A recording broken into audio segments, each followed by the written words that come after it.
మకర రాశి వారికి 3 గ్రహాలు యోగిస్తున్నాయి. 6లో బుధుడు, 7లో గురువు, తృతీయంలో శని. వ్యాపార లాభాలు ఉంటాయి. వ్యాపారంలో గతంలో పూర్తి కాని పనులు ఇప్పుడు విజయవంతం అవుతాయి. వ్యాపారంలో నైపుణ్యం పెరుగుతుంది. ముఖ్యమైన కార్యక్రమాల్లో సృజనాత్మకత పెరుగుతుంది. పరిస్థితులు అనుకూలంగా ఉంటాయి. పెట్టుబడుల విషయంలో మేలు జరుగుతుంది. స్పష్టత వస్తుంది. కాలానుగుణంగా విజ్ఞానాన్ని పెంచుకునే వీలు కలుగుతుంది. నిరంతర సాధన లక్ష్యాన్ని ప్రసాదిస్తుంది. ఆధ్యాత్మికంగా అనుకూల ఫలితాలు ఉన్నాయి. గౌరవప్రదమైన జీవన విధానం కొనసాగుతుంది.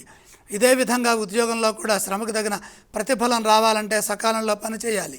కారణం సూర్యగ్రహం అనుకూలించట్లేదు కాబట్టి పరిస్థితులకు తగ్గట్టుగా ఆత్మవిశ్వాసంతో నిర్ణయాలు తీసుకుంటూ వినయ విధేయతలతో ఓపికతో సహనంతో ముందుకు సాగితే లక్ష్యం సిద్ధిస్తుంది. విజయావకాశాలు చేరువలోనే ఉన్నాయి. సమాజంలో గౌరవం పెరుగుతుంది.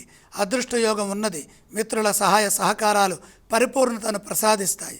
ఎంత కృషి చేస్తే కృషికి తగిన రెట్టింపు ఫలితం లభిస్తుందని నమ్మండి. మకర రాశి వారు ఏ స్తోత్రాలను పఠిస్తే మంచిది? మకర రాశి వారు మహాగణపతిని ఆరాధించాలి. ఏ ఆలయాలను దర్శించాలంటారు? గణపతి దర్శనం విఘ్న నివారణం. ఎటువంటి దానాలు చేయాలి? దానక్రమంలో సూర్యప్రీతిగా గోధుమలు కొద్దిగా ఆ నవగ్రహాలలోని సూర్యుడి దగ్గర ఉంచి నమస్కారం చేయండి.